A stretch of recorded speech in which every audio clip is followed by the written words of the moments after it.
How's it going, everyone? Welcome to BryceBits, where you can get a little bit of wisdom. I'm Bryce Newberger. I'm a pastoral mentor with Side-by-Side Counseling based in Arizona.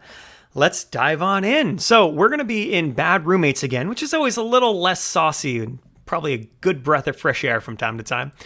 This one says, former housemate lied for a whole year about utility bills, now in debt. Let's take a look at this. Hello all, I feel like I've gone slightly mad, and I'm reeling from being gaslit for close to a whole year. Those are some very clickbaity words.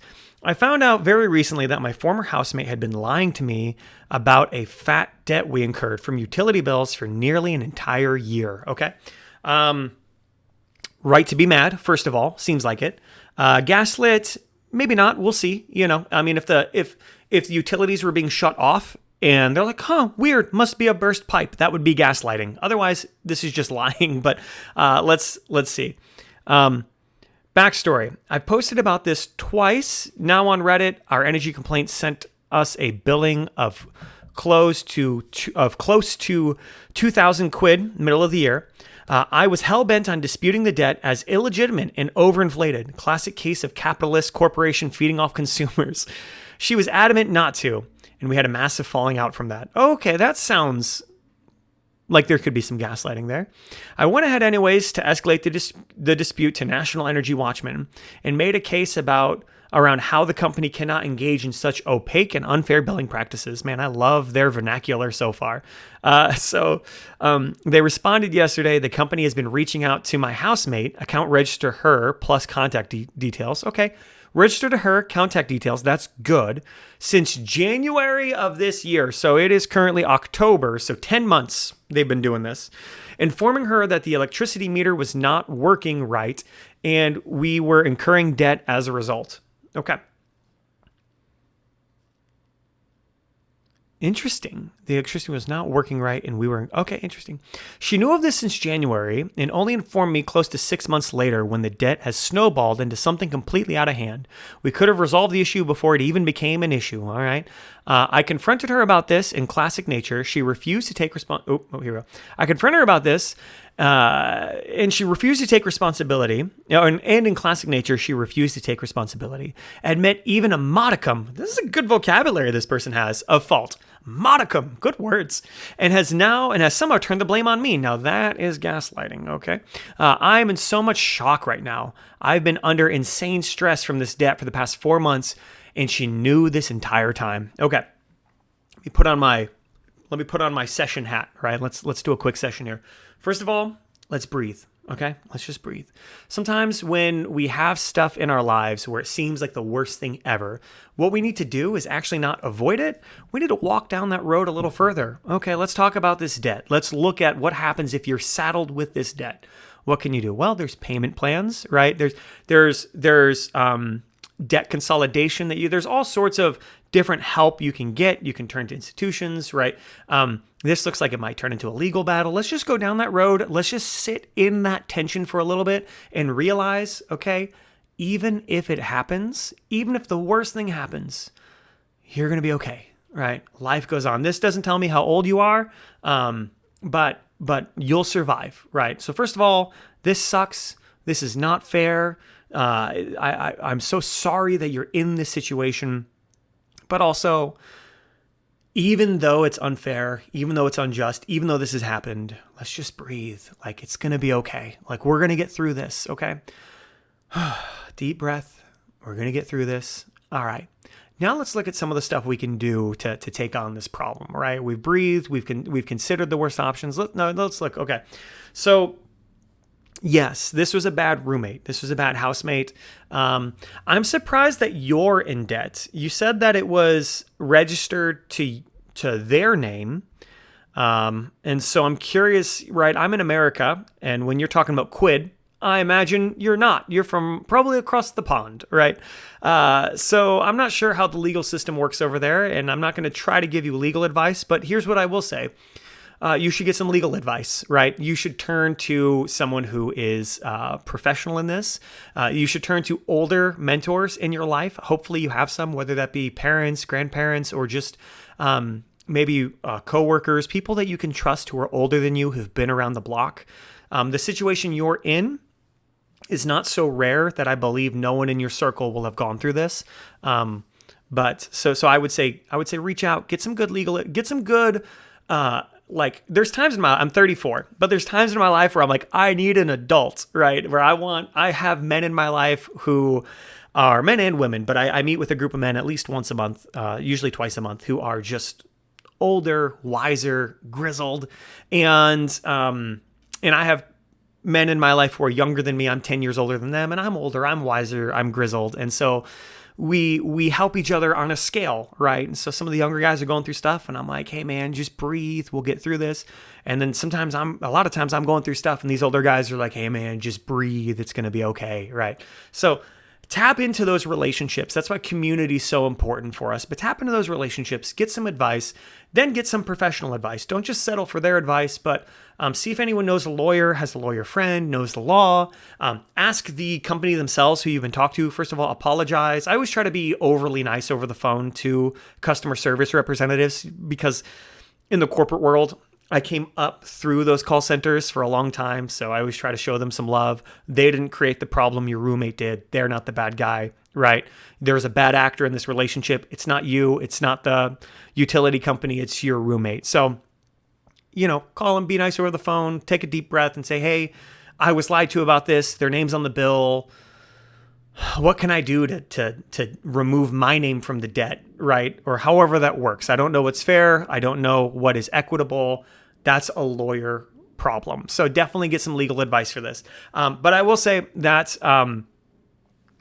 as far as this housemate goes, this roommate of yours, doesn't seem like confronting them is going to do any good. I think you're settling in for a heavy legal battle here. I think it's worth talking to them and see if they'll take accountability for the payment. Most likely not. I wouldn't mention any legal ramifications or that you're hiring a lawyer or even getting legal advice because at least here in America, it's kind of like there's a quick draw effect. Whoever files first might have the upper hand. So I wouldn't tip them off that way. But this is not a friendship, right? There's a difference between navigating a friendship, and unfortunately, their friendship stopped with you the moment they started lying to you about this. And that friendship turned into a parasitic relationship, right?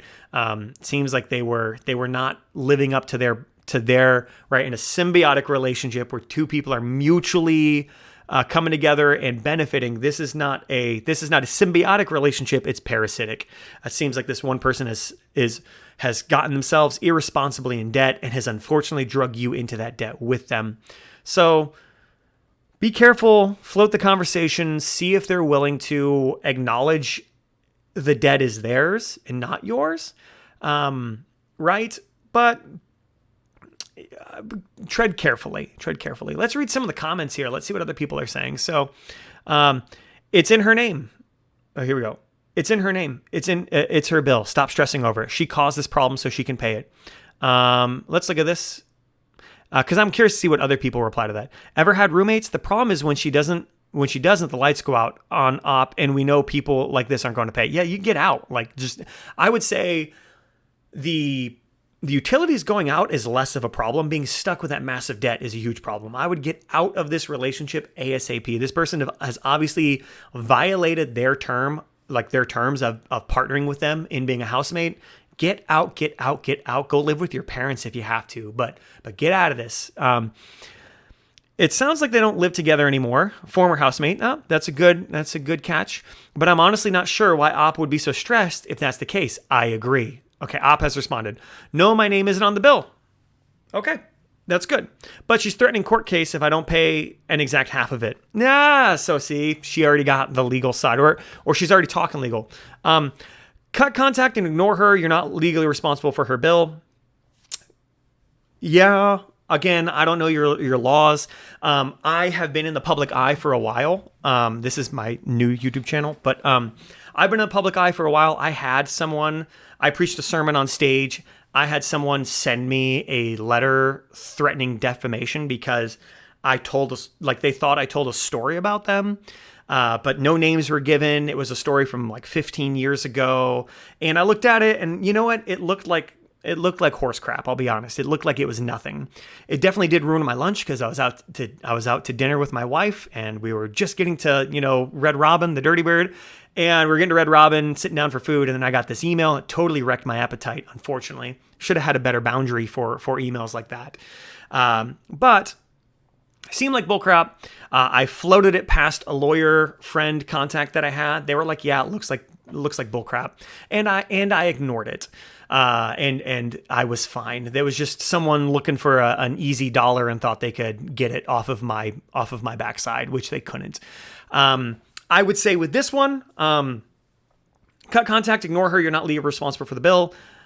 Probably great advice. That's what I did with my defamation lawsuit that was threatened. But I would say still get that legal counsel, right? Don't just assume, because a lot of things can go wrong. You want to cover yourself. And so it's worth the little bit of a retainer fee if you can to avoid a huge debt. That's definitely worth it. In fact, again, tap into your greater network and see if some friends and family could help you with that.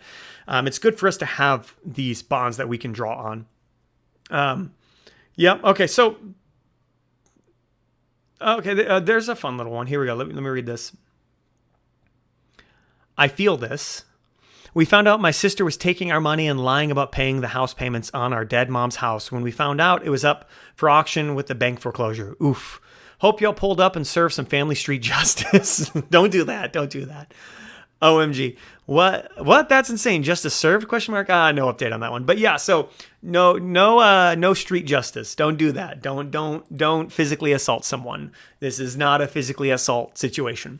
So I would just say your best bet here, tap into that community, tap into that family, right? There's been some good data in here for you, which is like calm down, relax, breathe, get some wiser voices. I hope that Reddit is not that community for you. Reddit is a community. It can be good for outside validation, but it cannot be a replacement for friends or family or community around you. So I would definitely say, I hope you have that community. If you don't, definitely seek out to build that kind of community. If you are wondering how to build that kind of community, how to get connected with those around you so you have a support system, then feel free to schedule a free session with me at sidebyside.az.com. Have a free 15-minute consultation with me. Maybe we can work together if that's something you need to build. I know ever since the pandemic, people's social skills are at an all-time low, and it can be very difficult to get out and build that community. But this post is a good practical reason, and there's many other lesser infractions that can happen to us that are good indicators of why we should have a good support system around us, which is not just a counselor or therapist that you're going to pay, and not just Reddit, right? You want to have that good community around you. So if that sounds interesting to you, then schedule the session. Let's talk. Otherwise, I will see you guys on the next one. Bye.